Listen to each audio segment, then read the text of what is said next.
Depuis le début de la saison 2022-2023, Michel Drucker provoque un bouleversement chez les habitudes de téléspectateurs avec Vivement Dimanche. Ce dimanche 2 avril 2023, le début d'après-midi sur l'antenne de France 3. Le présentateur de 85 serait un peu commande de son émission. En effet, la chaîne publique préférée miser ce week-end sur du cyclisme. France 3 fait un show de capital et va diffuser ce dimanche le Tour de Flandre. Le parcours va commencer à 10h et Bruges avant de se terminer aux alentours de 16h30. Minder Broder Stratodnard. Qui va succéder cette année Mathieu Van Der Poel de mai. L'adepte de vélo va laisser sa place les semaines suivantes au Paris-Roubaix, la course mythique. Surnommée l'Enfer du Nord. Cette compétition va débuter vers 11h10 pour se conclure aux alentours de 16h pour le vainqueur. Pour le retour inédit de Vivement Dimanche, les fans de Michel Drucker devront patienter encore un peu.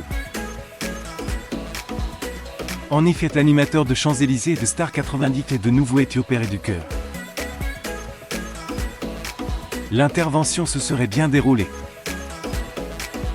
Mais son hospitalisation a dû être prolongée de quelques semaines. Les reprises des enregistrements avaient mis à vrai peu d'actualité. Une fin de saison pourrait donc être actée pour le présentateur.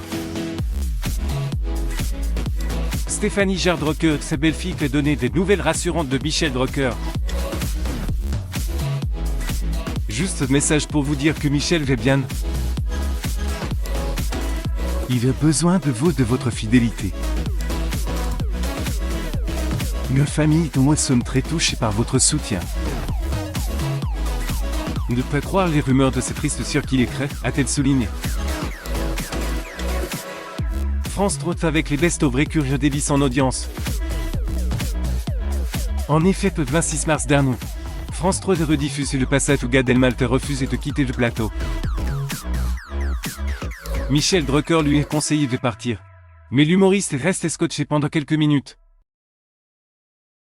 Comment s'organise-t-on pour le taxi, s'est-il dit. Il a donc fait plusieurs entrées sans provoquant le rire de Jamel Debbouze. L'animateur a demandé à la production et à son réalisateur d'être sur le coup. Cette émission avait rassemblé 665 personnes, soit 5,3% de part de marché auprès des 4 ans et plus. Le programme avait égaré 0,3 points par rapport à la semaine précédente. En effet, Vivement Dimanche avait conquis le même nombre de Français le 19 mars dernier.